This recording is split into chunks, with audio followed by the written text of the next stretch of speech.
permasalahan mengenai istihadah ibu-ibu, saya rasa sudah cukup istihadah. Kita akan lanjut ke pembahasan mengenai hal-hal yang tidak boleh dilakukan bagi perempuan yang haid. Ada 10. Yang pertama sholat, wajib ataupun sunnah tidak boleh. Sujud syukur atau sujud tilawah juga tidak boleh. Puasa, wajib ataupun sunnah tidak boleh. Tawaf, wajib ataupun sunnah tidak boleh. Kalau pas umroh itu gimana terus? Umroh terus pas nyampe sana tiba-tiba keluar darah haid. Repot ini gimana? Kadang-kadang Bu nge, orang itu saking pinginnya ke masjid. Karena nggih nyuwun sewu, berangkat haji dan umroh kan tidak mudah. Kadang ada yang sudah nyelengin bertahun-tahun. Nyampe haram, nyampe Makkah, ternyata keparingan haid misalnya. Kadang ini ada yang nerjang hukum. Pokoknya tetap masuk Masjidil Haram. Repot nginteni nggih, hukumnya haram. Ada yang tetap berangkat, pokok saya mau iktikaf di Masjid Nabawi. Pingin tetap ke Raudhah.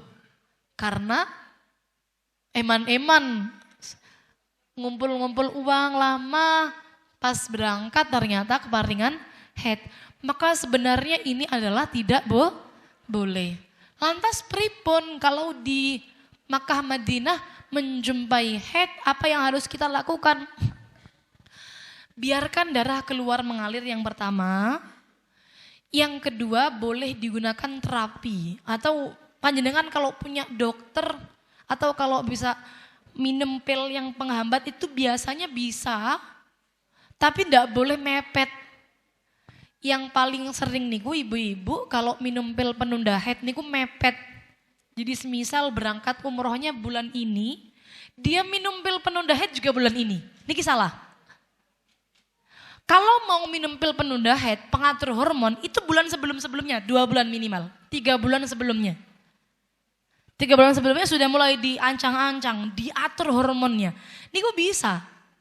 Yang repot niku kalau baru minum justru malah darah keluar niku serit sampai 15. Jadi dia haidnya yang aslinya cuma 7 hari, jadi haid 15 hari. Karena kenapa? Karena darahnya keluar sedikit-sedikit dia minum pil. Niku. Nah kalau misal sudah terlanjur keluar, mending dikeluarkan brolkan. Boleh ibu-ibu terapinya air zam-zam. Terapi air zam-zam niku di kalau bahasa sapinya digelonggong ibu-ibu. Kalau bahasa manusianya di apa ya? Digelontor. Nah ini lebih enak, digelontor. Jadi minum air zam-zam sampai warak ngoten nggih. Terus-terusan niku diniatkan betul agar darahnya cepat bersih. Niku banyak yang jodoh ibu-ibu. Banyak yang berhasil. Juga ada yang pakai rebusan air siwak ibu-ibu. Jadi siwak niku digodok pakai kettle yang di hotel niku loh. Pemanas ya, yang di hotel niku, siwak dimasukkan niku diminum. Rebusan air siwak niku juga banyak yang manjur. Tapi mungkin ibu-ibu punya resep lagi yang selainnya, bagaimana? Silahkan. Kalau umi ingkulon niku, andaikan biasanya umi niku pakainya kan pil. Kalau telat minum kan bisa keluar ibu-ibu. Jamnya geser, momen langsung keluar itu pil itu kan. Jadi kalau pil itu kan harus pas jamnya, pas tiap harinya pas. Umi pernah keluar niku, karena lupa minum ya, akhirnya di jam yang itu lupa, di jam selanjutnya langsung keluar darah, flek, segera didobel. Tapi ini nggih bahaya nggih kalau tidak sesuai dengan anjuran resep dokter. Ini kan double dosis, ini kan harus ada dokternya. Takutnya ada apa-apa nanti. Jadi ibu-ibu konsultasikan pada dokter masing-masing atau nanti kalau semisal gini haram ke farmasi atau ke apoteker juga bisa. Karena ada apotekernya yang meninjaukan juga bisa. Oke. Pakai Google Translate ibu-ibu. Bahasa Indonesia diketik di HP, di Google Translate dikasih tahukan ke apotekernya seperti itu. Tapi semoga kalau pas keparingan umroh dan haji pas wajib-wajibnya kita diberikan suci oleh Allah Subhanahu wa taala. Amin. Selanjutnya membaca Al-Qur'an. Membaca Al-Qur'an juga tidak boleh. Menyentuh dan membawa mushaf juga tidak boleh. Lewat ataupun berdiam diri di dalam masjid juga tidak boleh. Dicerai juga tidak boleh. Bersetubuh atau bersentuhan antara lutut dan pusar juga tidak boleh. Bersuci, wudhu dan mandi besar bila diniati ibadah. Kasusnya banyak. Ibu-ibu apalagi yang sudah bersuami, setelah junub belum sempat mandi, keduluan keluar darah haid. Nggih, ini banyak yang mengalami demikian. Atau ibu-ibu setelah melahirkan langsung keluar darah nifas. Nggih. Maka mandi besarnya kapan? Karena melahirkan mewajibkan mandi, junub juga mewajibkan mandi. Padahal kondisi sedang mengalami hadas besar lagi. Begitu. Mandinya kapan? Mandinya nunggu kalau suci. Nunggu suci. Jadi tunggu suci, mandinya double. Boleh nawaitul ghusla li raf'il hadatsil akbar. Pon niku semuanya beres niku. Atau niat salah satunya juga boleh. Saya niat mandi haid, saya niat mandi besar karena nifas juga boleh. Hadas besar yang lainnya akan otomatis hilang. Kalau dia sudah mandi besar, seperti itu. Pokoknya mandinya bukan saat dia selesai hadas besar yang pertama, padahal sedang hadas besar yang kedua, bukan. Contohnya setelah melahirkan langsung nifas. Biasanya disuruh mandi besar biasanya kalau orang-orang sepuh niku. Mandi sik. Mandi enggak apa-apa ibu-ibu. Tapi enggak usah niat. Yang bikin enggak boleh adalah niat. Kalau mandinya enggak apa-apa, enggak boleh mandi. Mandi monggo, keramas boleh. Mandi besar boleh. Yang penting enggak usah niat. Orang habis junub enggak mandi juga ada yang kurang sepertinya. Kayak enggak keramasnya kok kayak gimana begitu nih. Maka ya harus enggak apa-apa. Lakukan keramas enggak apa-apa. Lakukan mandi enggak apa-apa. Tidak perlu niat menghilangkan hadas besar. Karena dia sedang berhadas besar. Seperti itu. Niki. Kemudian niki ibu-ibu. Niki penting juga sepertinya. Pemahaman yang keliru boleh menyetubuhi istri. Boleh berhubungan badan saat darah sudah berhenti padahal belum mandi besar. Ini pemahaman yang salah. Mestinya bolehnya kalau dia sudah mandi. Nggak boleh punya anggapan ben mandine sekalian. Nggak usah punya anggapan demikian. Kemudian pemahaman yang keliru lagi. Perempuan yang haid haram keramas dan jika rambut rontok saat haid maka wajib disucikan saat mandi besar. Niki pemahaman yang keliru. Yang tepat bagaimana? Yang tepat sebenarnya perempuan kalau haid atau kalau dia berhadas besar hukumnya sunnah tidak menghilangkan anggota tubuhnya dari dirinya. Dan kalau ibu-ibu punya pemahaman, dulu itu saya dari guru-guru kulo, niku memang baiknya ndak potong kuku, betul memang. Baiknya ndak potong kuku, karena memang sunnahnya tidak potong kuku. Sunnahnya tidak sisiran, sunnahnya tidak potong rambut. Sunnahnya memang tidak melakukan gerakan-gerakan yang membuat rambut rontok dan membuat kuku patah. Sunnahnya memang begitu memang, sunnah. Bukan berarti kalau sunnah dilanggar akhirnya haram, ini yang salah. Kalau semisal sunnah dia tidak melaksanakan hukumnya berarti dia tidak melakukan kesunahan. Paling pol makruh, paling pol. Tidak sampai haram. Jadi kalau semisal ibu-ibu sedang haid, potong kuku hukumnya tidak menjalankan kesunahan, tidak dapat pahala berarti. Pas haid keramas sampai rambutnya rontok, Keramas ini kan rawan sekali merontokkan rambut memang. Berarti tidak menjalankan kesunahan. Bukan berarti keramas akhirnya haram. Ini yang keliru begitu. Tapi tidak benar juga kalau mengatakan anggapan orang tua itu salah, tidak. Karena orang tua dulu mungkin kalau menyuruh anak-anaknya menyampaikan niku dengan bahasa demikian. Kalau head potong kuku ora api. Benar nggih? Memang yang baik tidak potong kuku. Sebaliknya dari yang baik adalah tidak baik. Maka andaikan dia potong kuku memang tidak baik. Karena kurang baik. Karena memang sunnahnya tidak potong kuku. Cuma kita harus sesuaikan dengan kondisi masing-masing ibu-ibu. Orang nifas selama 60 hari. Nifas niku maksimalnya 60. Minimalnya setetes.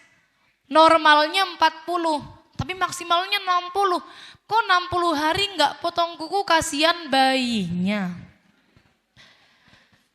Agak lumayan kayaknya. 60 hari enggak keramas juga kasihan bayinya. Tidak hanya suaminya yang kasihan. Tidak hanya suaminya yang pangkling. Bayinya juga pangkling. Ini ibu gua apa bukan? Kalau selama 60 hari tidak keramas. 60 hari ndak sisiran, Bu. Nggih, lumayan nggih. Ini bisa membuat gonjang-ganjing rumah tangga. Maka daripada ibu-ibu menimbulkan madarat gonjang-ganjing rumah tangga, maka lebih baik untuk tidak melakukan kesunahan dengan melakukan keramas. Jadi makanya kadang suatu hal niku perlu untuk kita pertimbangkan madarat dan manfaatnya banyak mana. Seperti itu. Ibu-ibu yang sudah punya suami. Merontokkan rambut dengan sisiran hukumnya adalah menyalahi kesunahan. Ya. Tidak merontokkan rambut hukumnya sunnah. Tapi berhias untuk suami hukumnya wajib loh nggih. Tenan loh. Kalau tenan itu berarti kalau di rumah wajib berhias nih ya. Soalnya ibu-ibu itu kan kalau di rumah tidak berhias tapi berdaster.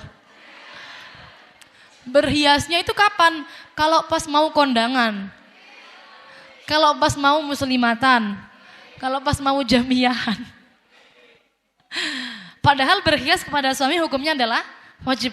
Kalau kita benturkan sunnah dan wajib, menang mana?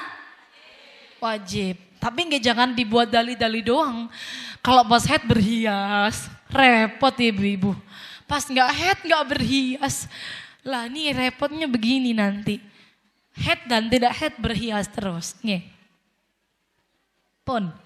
Kodok sholat ibu-ibu pembahasan terakhir kita insya Allah. Setelah ini kita akan lanjutkan dengan tanya jawab. Sampun ngantuk? Aman? Masih semangat ibu-ibu? Saya sampaikan secara ringkasnya mawon ibu-ibu. Rumus simpelnya, kodok sholat saat datangnya haid bagi orang yang normal, yang tidak berhadas yang terus-menerus adalah kalau datang haid di waktu sholat dan telah melewati waktu sholat yang cukup digunakan untuk sholat seringan mungkin dia belum sholat, maka berarti wajib untuk dikodok. Contoh, zuhur masuk waktu jam 12. Orang sholat zuhur 4 rakaat wajib-wajibnya mawon butuh berapa menit Bu? 3. 5 menit niku pakai surah. Pakai surah, pakai subhana rabbiyal a'la wa bihamdi 3 kali. Kita enggak pakai niku. Wajib-wajibnya mawon. Diandaikan cuma wajibnya mawon niku cuma butuh 3 menit insyaallah. Hanya baca Fatihah, hanya yang penting tumakninah. Seperti itu. Dikit 3 menit. Jam 12 lebih 3 menit. Seperti itu. Niki batasannya berarti. Andaikan jam 12 lebih 4 menit darah keluar haid, berarti zuhurnya wajib di qadha. Yang wajib diqodho hanya zuhur saja. Asarnya enggak perlu. Zuhur mawon. Beda kalau semisal jam 12 lebih semenit darah keluar. Maka berarti tidak wajib qodho. Karena semenit tidak cukup untuk digunakan sholat. Faham gak ibu-ibu nggih? Beda dengan kalau berhentinya darah. Kalau berhentinya darah, waktunya tidak selonggar tadi. Andaikan darah berhenti di waktu sholat, waktunya tersisa untuk mengucapkan takbiratul ihram. Kemudian masuk waktu sholat selanjutnya, maka waktu sholat yang tadi sudah wajib untuk diqodho. Kalau contohkan, asar habisnya itu jam 5:30, maghribnya jam 5:30. Jam 17.30. Piyambake perempuan itu ngecek darah berhenti jam 17:29. Dicek, oh darah berhenti. Setengah menit kemudian Allahu Akbar, Allahu Akbar. Kira-kira setengah menit cukup mboten Bu untuk takbiratul ihram? Takbiratul ihram niku mengucapkan apa? Berapa detik? Barusan 2 detik nih. Allahu Akbar hanya 2 detik insya Allah. Allahu Akbar. Hanya 2 detik. Setengah menit maka berarti asarnya sudah wajib diqodho. Kalau berhenti di waktu asar, yang wajib diqodho tidak hanya asar, zuhurnya juga wajib. Nah niki, kalau berhentinya zuhur mawon. Kalau berhentinya maghrib mawon. Tapi kalau berhentinya asar plus zuhur. Kalau berhentinya Isya plus maghrib. Nah niki ibu-ibu yang perlu diperhatikan. Berhentinya haid niku berarti waktu yang kemudian mewajibkan qodho sholat hanya sebatas membaca takbiratul ihram. Saged dipaham ibu-ibu nggih? Nggih. Niki mungkin yang perlu saya sampaikan. Terakhir lagi mohon maaf ibu-ibu nggih. Belum bersuci ketika istihadah, belum nggih. Ini penting padahal. Kalau semisal istihadah dia mau bersuci nih lho. Kalau semisal dia mau istihadah mau sholat, gimana caranya? Niki kan penting juga. Maka caranya yang pertama ibu-ibu kalau dalam keadaan istihadah, dalam keadaan berhadas besar, mau melaksanakan sholat, tunggu masuk waktu sholat dulu baru boleh bersuci. Pertama tunggu masuk waktu sholat. Yang kedua, dibersihkan najisnya. Setelah dibersihkan najisnya, yang ketiga, meminimalisir darah yang keluar. Boleh dengan 2 cara.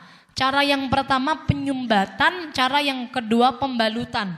Kalau dengan menggunakan cara yang pertama penyumbatan berarti pakai kapas, dimasukkan ke kemaluan bagian dalam, tidak boleh separuh di dalam, separuh di luar. Repot kalau begini nanti malah jadinya dia sholat membawa najis. Jadi pokoknya tidak timbul di luar, masuk ke dalam. Kemudian syaratnya boleh menggunakan penyumbatan ini dia kalau tidak puasa ibu-ibu. Kalau puasa nanti puasanya menjadi batal. Juga kalau tidak kesakitan. Kalau kesakitan boleh di skip, apalagi untuk perawan.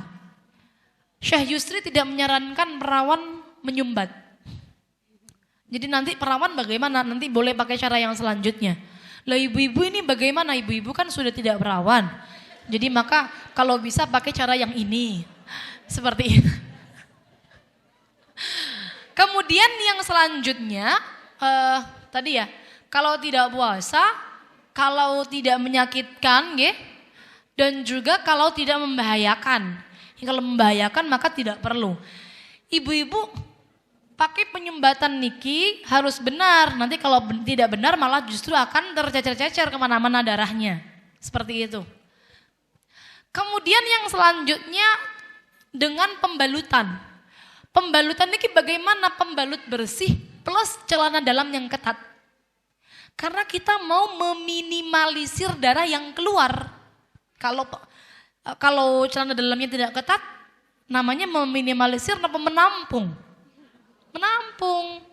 Sehingga karena menampung belum sesuai syarat, belum memenuhi syarat, harus meminimalisir, maka harus pakai CD yang ketat. Boleh ibu-ibu pakai korset celana, boleh. Boleh pakai underwear yang di bawah size-nya. Misal size-nya XXL, pakai yang L. Atau X-nya banyak biasanya ibu-ibu nih. XXXXL.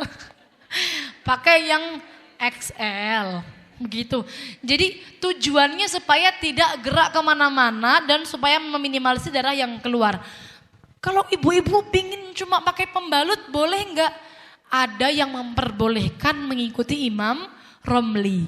Imam Romli mengatakan pokoknya dalam pembalutan ini bisa meminimalisir darah yang keluar, maka boleh hanya menggunakan pembalutan saja. Berarti syaratnya pembalut bersih, suci ditambah dengan celana dalam yang ketat. Pun. Setelah step ini baru boleh untuk wudhu. Wudhunya harus terus menerus, niatnya diganti bu. Biasanya lirafil hadatsil asghar. Lah ini hadatnya terus keluar. Maka niatnya diganti agar boleh melaksanakan sholat fardu. Pakai bahasa Indonesia pareng, pakai bahasa Jawa boleh, pakai bahasa Arab juga boleh. Listibahati sholati fardhon lillahi ta'ala. Tapi kadang-kadang tiang niku lali. Kalau pas mau wudhu, bahasa Arab piye yo? Maka nanti ibu-ibu ndak perlu bingung. Yang penting bahasa Indonesianya benar. Saya wudhu agar boleh melaksanakan sholat fardu. Pun setelah wudhu segera melaksanakan sholat. Boleh ditunda untuk hal-hal yang berkaitan dengan kemaslahatan sholat. Satu wudhunya hanya bisa digunakan untuk satu ibadah fardu. Tidak boleh ada konsep demikian. Tak wudhu, tak sholat akhir zuhur. Engkau sekalian asar, tidak boleh. Zuhur wudhu sendiri. Asar ulang lagi dari awal, bersihin najis lagi. Pakai pembalut baru lagi, celana dalam yang ketat, kemudian wudhu lagi, sholat asar begitu ibu-ibu. Asar sholat lagi. Loh kalau semisal saya pingin jamak di perjalanan boleh enggak? Boleh silakan. Yang penting wudhunya 2 kali. Jadi sholat yang pertama pakai wudhu ini. Kemudian pokoknya ibu-ibu pakai pembalutnya benar tadi. Celana dalamnya yang ketat, setelah sholat yang pertama segera wudhu lagi untuk sholat yang kedua. Bisa difahami ibu-ibu sekalian? Tapi kalau mau sholat sunnah, ibadah sunnah, walaupun 1000 rakaat pun boleh. Nggih, ini kemauan dari Allah, semoga memahamkan, semoga bisa difahami dan bermanfaat. Kalau akhiri kita lanjutkan dengan tanya jawab setelah ini insya Allah. Wassalamualaikum warahmatullahi wabarakatuh. Baik, terima kasih. Sudah ada pencerahan, apa masih gelap semua? Kadang nih kuning, kalau kita ndak merasakan masalah, ya ndak merasa itu. Ndak merasa butuh memang. Ndak merasa butuh, nanti baru kalau ada masalah ya. Iya. Oh gimana yo hukumnya? Iya. Gitu, memang baru benar. kalau kita mengalami terjadilah kebingungan. Kadang bingung mau tanglet ke sinten ngonten. Mungkin dari sini ada yang ingin ditanyakan, monggo silakan langsung berdiri. Yang bertanya silakan langsung berdiri, panitia mohon 1, 2, langsung berdiri, langsung ke depan. Monggo silakan yang tanya ke depan mawon semua. Langsung ke depan, jangan semuanya nggih. 1, 2, 3, 4, 5 nggak apa-apa kok. 1, 2, Boleh. 3, 4, ada lagi 5. Boleh nggak apa-apa? Nggih, monggo silakan disebutkan namanya, dari mana. Assalamualaikum warahmatullahi wabarakatuh. Saya Aminah dari Ranting Sembeng Atas, Fatayat Sembeng Atas. Mau bertanya, ini berkaitan dengan tadi siklus haid. Ya, siap. Kita sudah paham kalau paling banyak haid itu adalah 15 hari. Iya. Cuma masalahnya ini misalkan kita sudah haid itu 8 hari atau 10 hari. Setelah itu suci 2 hari. Nggih. Tapi kalau orang Jawa bilang itu mbuntuti. Nggih. Dan itu keluarnya cuma sedikit dan flek aja. Itu hanya rentang waktu mau duhur. Ya, siap. Ya, antara jam 11 sampai jam 12. Setelah itu suci lagi sampai subuh. Besoknya gitu lagi. Nah, itu sampai kita itu sering keramas berkali-kali karena ini apa haid, Iya, apa benar. termasuk suci karena masih belum 15 hari. Siap. Karena fleknya keluarnya tidak sampai 24 berkali-kali, cuma mau duhur aja. Siap. Itu hukumnya seperti apa? Oke. Terus yang kedua, apa hukumnya orang istihadah yang melakukan junub? Itu saja. Oke, siap. Baik, pertanyaannya saya jawab langsung, nggih. Yang bertanya bisa langsung duduk mangke kesana enak. Yang pertama, kalau semisal darah keluar normal, terus disusuli, dibuntuti dengan darah keluar sedikit. Sedikit, kadang-kadang ibu-ibu nyuwun sewu. Kalau habis bertemu dengan suaminya semisal, suci nggih. Terus dipakai, misal. Benjingnya niku keluar lagi. Nah, niki sedikit kadang-kadang niku atau cuma setengah hari. Niki hukumnya apa? Hukumnya masih haid lanjutan. Nje. Kalau tadi kasusnya ibunya kan tadi keluar fleknya sedikit setiap zuhur. Besoknya begitu lagi zuhur keluar lagi dikit. Zuhurnya keluar lagi dikit. Pokoknya semua masih dalam lingkup 15 hari, Ibu. Maka setiap keluar lanjutan niku hukumnya adalah haid. Repotnya memang begitu. Kalau keluar sedikit terus berhenti berarti wajib mandi lagi. Keluar lagi, haid lagi. Mandi lagi. Ini kok memang repotnya di situ memang. Nggih. Hukumnya haid. Dan yang pertanyaan yang kedua istihadah. Istihadah halalkah berhubungan dengan suaminya? Halal. Halal ya, Bu. Tenang. Untuk yang istihadah biasanya yang ada mungkin. Soalnya saya pernah nemu kasus di Garut. Orangnya niku istihadah 3 bulan. Niku darah keluar 3 bulan terus. Niki selama 3 bulan suaminya ndak berani ngapa-ngapain. Terus datang di majelis, kalau bilang kalau semisal orang istihadah niku boleh berhubungan, suaminya yang terima kasih. Terima kasih Ustazah. Terima kasih Ustazah. Oh enggak. Kulang repot, bingung. Enggak, terima kasih. Boleh kok memang halal karena istihadah hukumnya sama seperti suci. Yang penting istihadahnya bukan istihadah mutahayyirah. Mutahayyirah niku nopo? Mutahayyirah niku istihadah yang paling berat hukumnya. Semoga tidak ada yang mengalami itu. Amin. Nggih. Monggo lanjut. Assalamualaikum warahmatullahi wabarakatuh. Saya Assalamualaikum warahmatullahi Daudia wabarakatuh. Nggih. dari Ranting Mendek. Nggih. Pertanyaan saya sama berkaitan dengan haid dan istihadah dan juga cara mengkodoknya, Siap. mengkodok sholatnya. Begini, karena kami para ibu-ibu biasanya kan pakai KB nggih, Bu. Nggih, pakai KB. Kami, saya haid itu di tanggal 1 sampai tanggal 3. Terus suci kembali sampai 4 hari. Suci kembali sampai 4 hari, kemudian haid lagi, Neng. Sampai 4 hari berarti tanggal 8 8. sampai tanggal 10 saya haid lagi. Itu tidak, itu terus menerus maksudnya begitu. Kan Begini terus sampai akhir bulan. Nggih. Jaraknya itu 2, 3, 4 seperti itu. Sampai akhir bulan. Kadang orang kalau tidak ngerti kok bahasanya seperti ini. Aku haid 5 ngoten. Oh, nggih. Haid 5 kali selama 1 bulan. Nah, itu waktu sucinya juga enggak sama. Maghrib, Isya juga asar. seperti itu. Maksudnya haid yang pertama kita suci di maghrib. Terus datang kembali haid kita di waktu zuhur. Suci di hari ketiga kita di Zuhur. waktu Asar gitu kan. Beda-beda begitu kan. seperti itu. Nah, itu dihukumi ada istihadahnya atau Siap. bagaimana? Siap. Terus cara mengkodok sholatnya pun Siap. bagaimana? Bisa lihat papannya Ibu? Oke. Saya nyoret-nyoret di sana. Ngenten nggih kasusnya nggih. Seperti ini ya. Kasusnya kurang lebihnya kan demikian kasusnya. Ya. Sebenarnya kasus panjenengan niki dalam kitabnya sudah ada namanya istihadoh takotu, istihadoh yang terputus-putus. Hukumnya gimana orang yang istihadoh terputus-putus? Istihadoh terputus-putus niku hukumnya sama, disesuaikan dengan adat normalnya yang terakhir.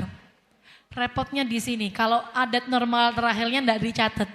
Sekarang karena kan kita ikut KB, selama KB itu kita harus sebelum KB niku makanya Oh, harus- berarti nggih. Harus lihat sebelum KB niki berapa. Nah niki repotnya begitu ya memang. Sebelum KB niki berapa? Sebelum KB. Coba misal terakhir sebelum KB dilihat tanggalannya. Oh terakhir sebelum KB itu saya haidnya 7, sucinya 20. Maka panjenengan siklusnya juga demikian.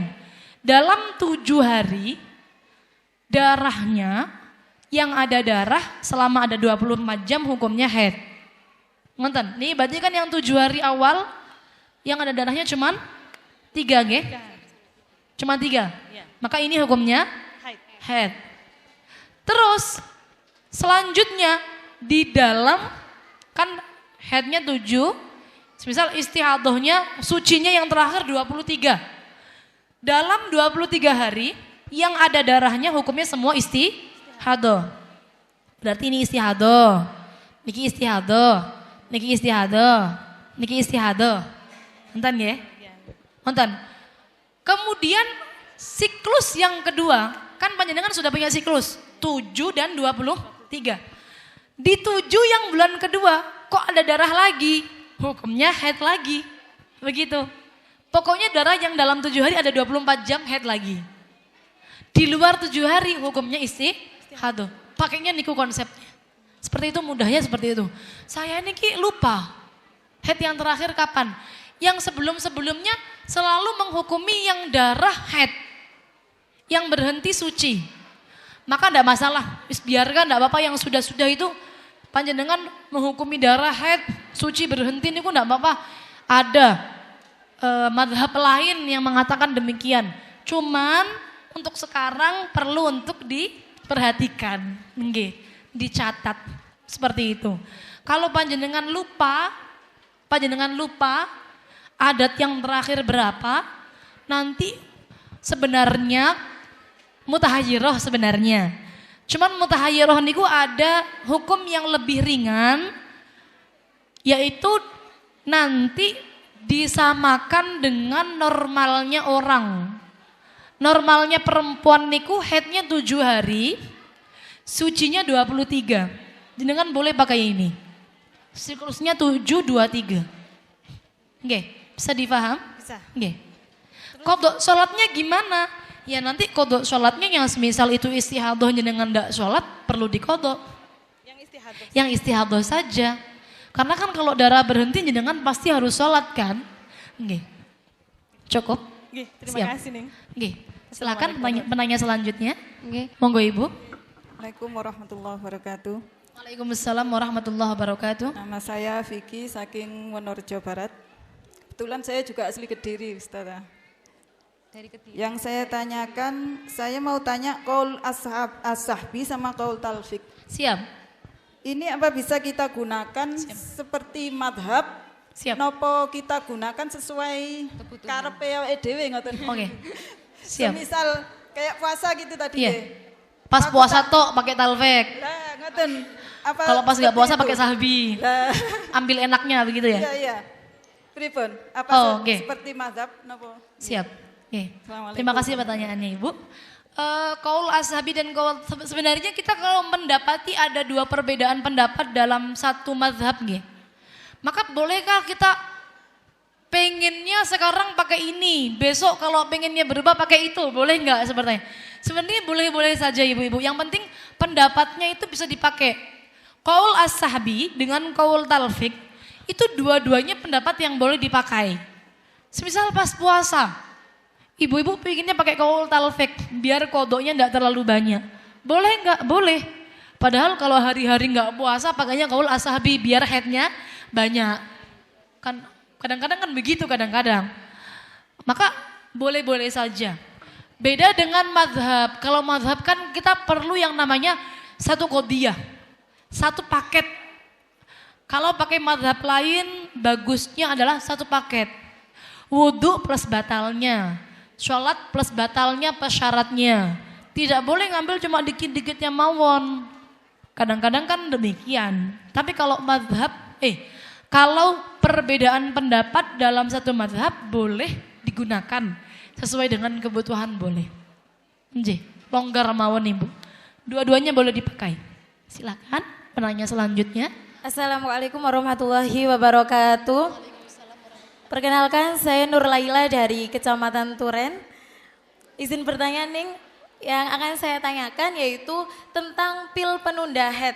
Nah, bagaimana sebenarnya hukum menggunakan pil penunda haid di selain yang telah dicontohkan oleh Neng tadi? Siap. Misalnya ada seorang perempuan yang menghafalkan Al-Quran, nah di akhir-akhir dia mau khatam, tapi takut darahnya keluar. Maka misalnya dia menggunakan pil penunda itu apakah diperbolehkan atau bagaimana? Siap. Terima kasih. Wassalamualaikum warahmatullahi wabarakatuh. Waalaikumsalam warahmatullahi wabarakatuh. Bahkan saya pernah nih, ada pertanyaan demikian Bu. Waktu ngaos tanpa kalongan, bab haid, ini ada ibu-ibu yang nanya, bidan yang nanya, saya itu nih soalnya seringkali mendapatkan permintaan resep penunda haid niku ndak cuma untuk orang yang mau haji dan umroh saja.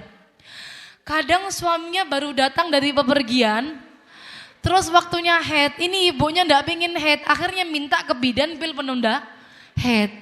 Kasihan, bojoku mulai. Mosok mulai aku nih haid, nonton. Akhirnya minta pil penunda haid, kan sama, kasusnya sama. Bukan karena untuk ibadah umroh atau haji, bukan. Yang ini mbaknya karena untuk pingin hatam sehingga minum pil penunda haid. Sebenarnya mengkonsumsi pil penunda haid hukumnya adalah diperbolehkan selama tidak membahayakan. Diperbolehkan selama tidak membahayakan. Nah, lantas membahayakan dan tidak, bagaimana kita tahu?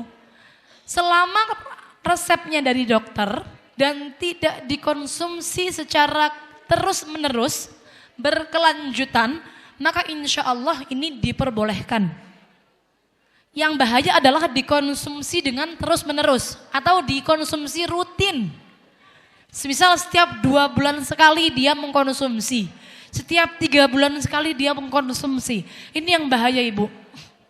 Karena wonten cerita di kalangan kulo, di sekitar kaulo, mohon maaf nyun sewu, ibunya meninggal karena terkena penyakit kanker rahim yang awalnya asal muasalnya sabab musababnya dari mengkonsumsi rutin pil penunda haid karena punya KBIH. Jadi rutin berangkat umroh setiap 2 bulan dan 3 bulan sekali mendampingi jamaah. Setiap 3 bulan minum pil penunda, setiap 3 bulan minum pil penunda, demikian terus. Sampai tidak terasa kemudian drop dan akhirnya ternyata kata dokter ada penyakitnya. Dan ini disebabkan karena mengkonsumsi pil penunda yang secara rutin. Maka kalau sesekali boleh. Yang tidak boleh adalah ketika dirutinkan. Karena yang namanya kodrat, kalau kita lawan biasanya akan ada efek sampingnya. Seperti itu. Nggih, cukup nggih. Sama ke ibu-ibu kalau mau puasa, Ramadan pingin tidak punya kodok. Nggih, Ramadan pingin full puasa tidak punya kodok. Maka langsung gas, kalau andaikan KB itu kita ada pil yang besar buat haid, pil yang kecil buat suci nggih. Niku yang diminum yang kecil terus. Sampai malam lebaran minum yang besar. Yang mbak do sholat id, brol darah yang keluar darah haid. Boleh nggak? Boleh, silahkan. Dan puasanya hukumnya sah semua. Tidak masalah. Monggo selanjutnya.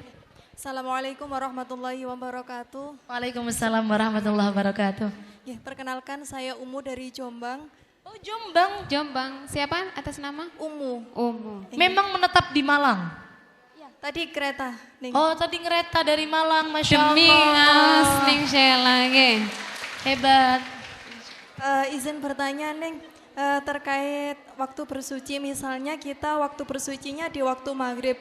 Siap. Sedangkan posisi kita lagi di luar yang tidak memungkinkan untuk bersuci, mandi bersuci itu bagaimana Neng untuk menyikapinya? Siap. Terima Nggih, kasih.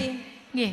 Pertanyaan yang bagus sekali ibu-ibu. Kadang-kadang di perjalanan loh, kita sucinya maghrib. Pas di perjalanan naik kereta semisal. Kas ke kereta terus ke kamar mandi. Kebetulan lah suci pas di kereta maghrib. Ini mau mandi di kereta dimarahin orang nanti. Nggak bisa, nggak memungkinkan. Ini terus bagaimana? Sholatnya lihormatil wakti. Nggih. Jadi yang penting sholat dihormatil waktu. Sholat dihormatil waktu itu bagaimana? Walaupun toh dia belum bisa bersuci, silakan sholat dengan semampunya. Kalau mampu nutup aurat, mampu pakai ruko, mampu hadap kiblat, silakan sholat. Tapi nanti sholatnya wajib untuk diulang lagi. Seperti itu.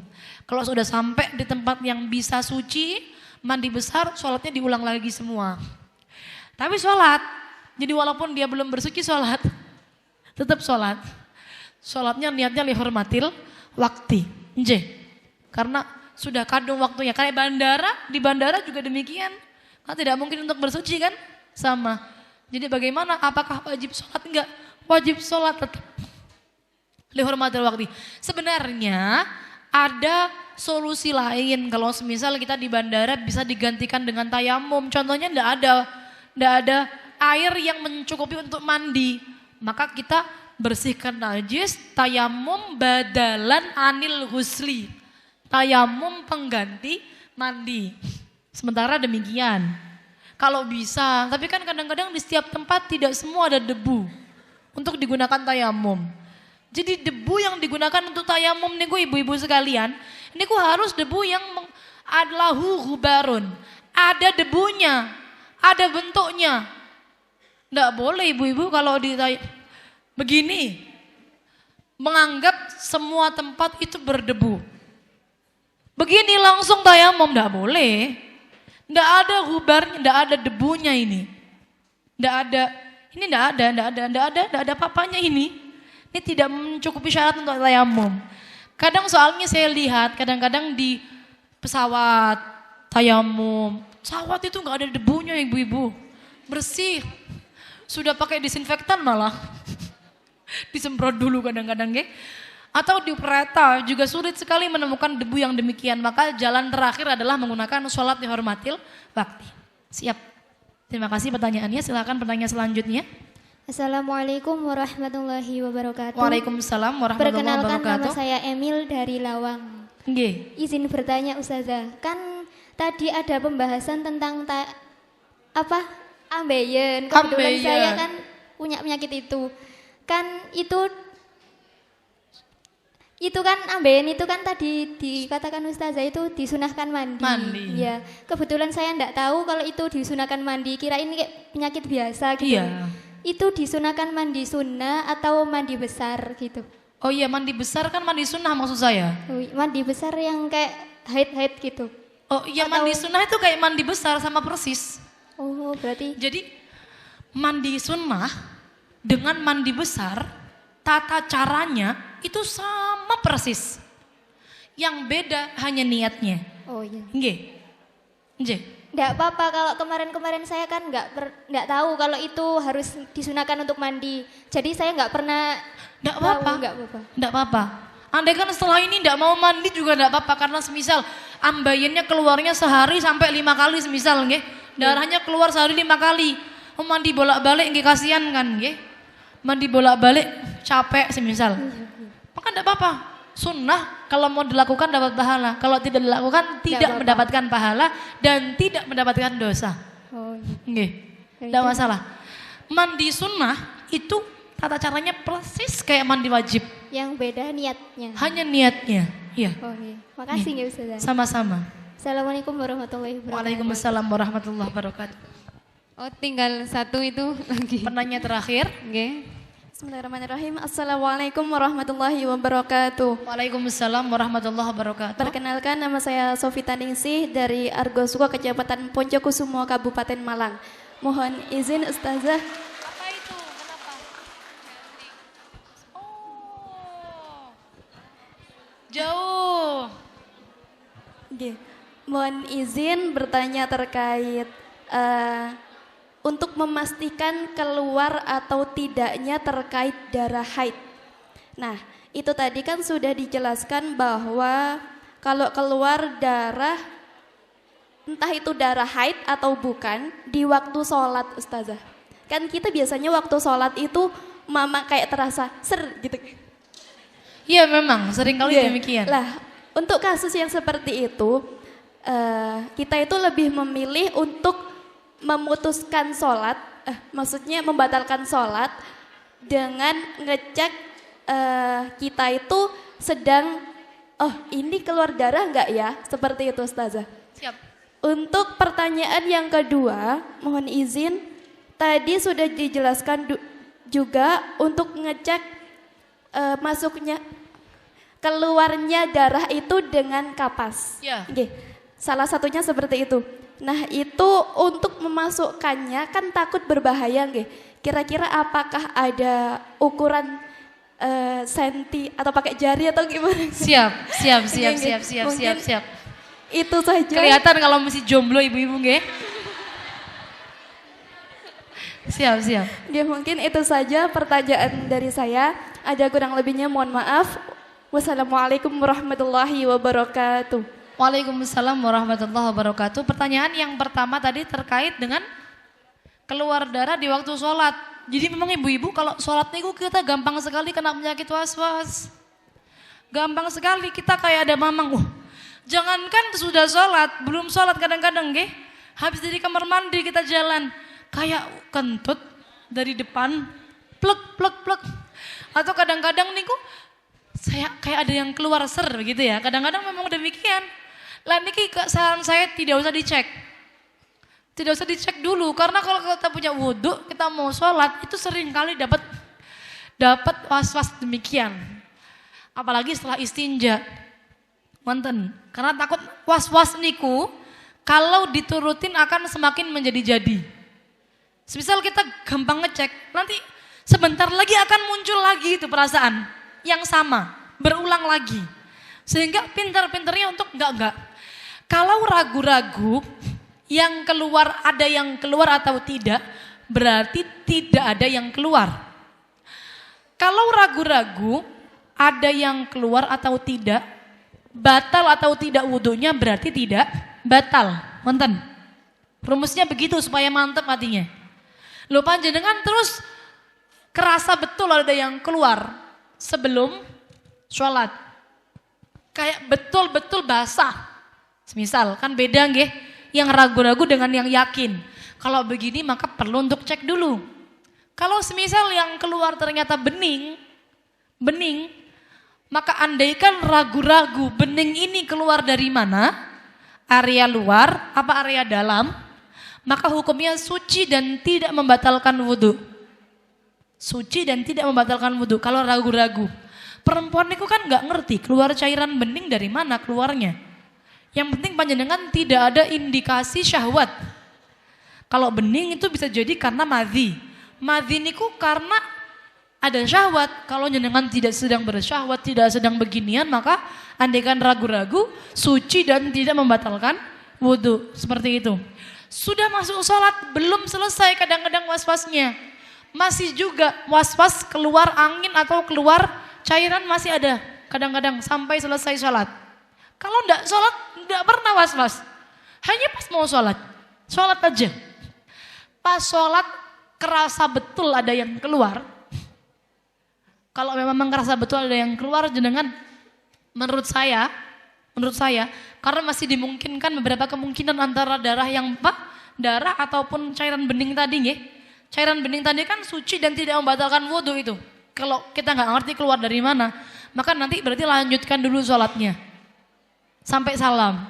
Kalau sudah salam, cek. Oh yang keluar ternyata darah. Berarti jelas sholatnya batal. Tidak sah. Tidak sah berarti nanti ketika suci perlu untuk dikodok. Kalau semisal yang keluar bening atau putih maka beres. Tadi kan sudah kita bahas.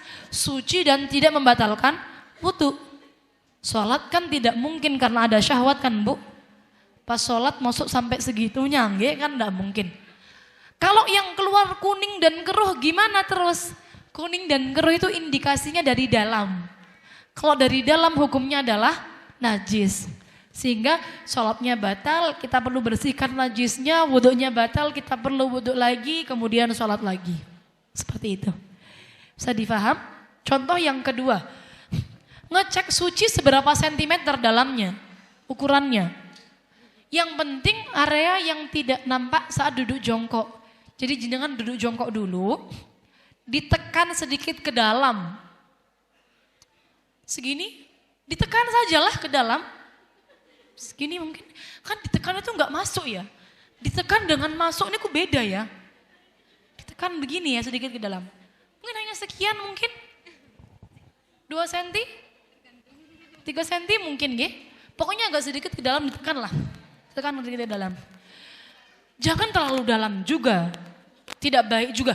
Kalau pernah ibu-ibu di majelis ada ibu-ibu itu yang curhat. Kalau dia itu setiap kali head, nyoleknya niku segini.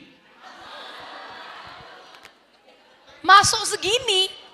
Tangannya begitu nyolek ke dalam. Ini tidak perlu, malah membahayakan. Oke. Menyeterilkan area situ tidak perlu karena sudah ada.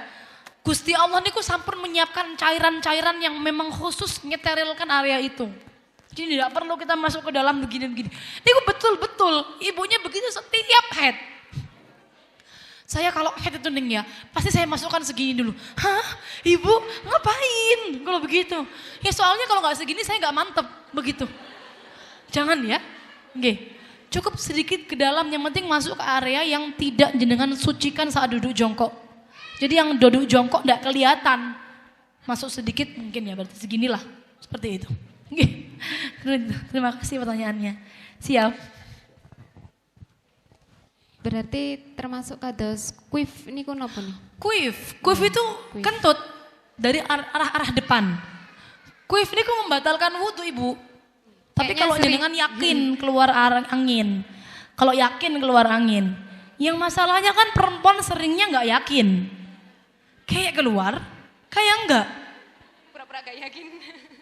Ya, biasanya ragu-ragu biasanya memang, sering kali ragu-ragu. Kayak ada yang keluar kayak enggak, kalau begini nggak batal, kalau ragu-ragu. Tapi kalau jenengan yakin ada yang keluar, maka batal. Cuman untuk ibu-ibu yang sudah melahirkan normal, maka kadangkala kuif ini memang munculnya karena abnormal. Jadi kuif itu ada yang normal, ada yang abnormal. Ada yang tidak normal. Jadi penyebabnya itu karena ada renggangan di vagina bagian dalam. Sehingga angin mudah masuk, terperangkap, keluar lagi. Seperti itu. Sering banget ibu-ibu kalau habis lahiran normal, di 3 bulan pertama, itu keluar sendiri, tidak bisa ditahan dan tidak bisa dikondisikan di waktu yang tidak diinginkan begitu loh. Kadang dengan gerakan-gerakan yang tidak disengaja keluar kuif. Maka kalau ikut mazhab Syafi'i batal ibu-ibu. Tapi kalau untuk kasus-kasus yang abnormal, yang tidak normal karena mungkin efek dari melahirkan, maka boleh ibu-ibu ikut pendapatnya Imam Maliki atau Imam Hanafi kalau tidak salah. Maliki atau Hanafiyah. Itu yang mengatakan bahwa kuif keluar angin dari arah depan tidak membatalkan wudhu. Boleh enggak cuma ikut tidak membatalkan wudhu dalam hal ini saja. Tapi tidak seluruh madhab, seluruh satu paket madhab Maliki atau madhab Hanafi. Ibu-ibu boleh talfek nggak apa-apa, tetap ada kaul yang memperbolehkan. Saya agak ribet kalau menjelaskan wudhu secara Hanafiyah, wudhu secara Malikiyah juga agak ribet. Jadi kalau ibu-ibu dalam keadaan sedang diuji masalah kuif, nggih, ini kadang-kadang satu ibu, satu sholatan, itu bisa 3 kali wudhu loh. Kalau kuifnya keluar terus menerus. Saya punya teman yang demikian. Jadi kalau sudah taraf yang demikian maka boleh ikut madhab lain saja. Kuif tidak membatalkan wudhu. Tapi kalau masih perawan, masih normal, masih bisa ikut madhab Syafi'i, silakan ikut madhab Syafi'i. Alhamdulillah kita sudah di penghujung acara. Yang tadi kita sudah membawa unek-unek dari rumah, sudah mengkantongi, insya Allah sudah mulai tercerahkan nggih, ibu-ibu nggih. Yang kemarin lupa kodok, monggo silahkan di kodok. Yang poin penting dalam kajian ini, yang pertama adalah kita harus mencatat. Nah, mulai dibiasakan mencatat. Kadang bingung adatnya yang bulan kemarin, sama kayak bulan kemarinnya lagi, sama-sama, tapi hilang catatannya. Ngonten. Jadi yang harus kita biasakan mulai sekarang memang mencatat. Ngonten. Niku mawon karena sudah sore, kita tutup dengan doa yang akan dibacakan oleh Ning Sela.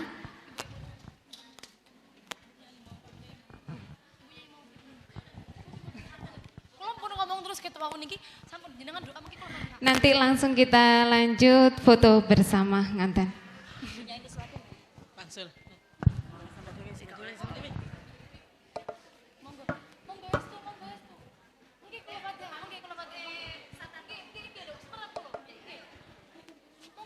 Monggo Bu. Bismillahirrahmanirrahim. Allahumma salli wa sallim ala sayyidina Muhammad wa ala alihi wa sahbihi ajma'in walhamdulillahi rabbil alamin. Allahumma inna nas'aluka al-'afwa wal 'afiyah wal mu'afata ad-da'imah fid din wad dunya wal akhirah. Allahumma inna nas'aluka min khairi ma sa'alaka minhu abduka wa nabiyyuka Muhammadun sallallahu alaihi wasallam wa nasta'idzuka min syarri ma sta'adzaka minhu abduka wa nabiyyuka Muhammadun sallallahu alaihi wasallam. Allahumma ya rabbal baitin a'tika riqabana wa baina mahdina wa nadina minan nar ya dzal judi wal karam wal fadl wal ta'is. اللهم احسن عاقبتنا في امور كلها واجرنا من خزي الدنيا وعذاب الاخره. اللهم ربنا هب لنا من ازواجنا وذرياتنا قرة اعين واجعلنا للمتقين اماما.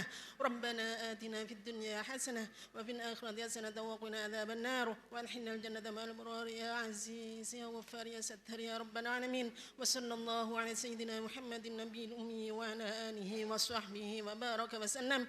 سبحان ربك رب العزه عما يصفون وسلام على المرسلين والحمد لله رب العالمين. بسر أسرار الفاتحة.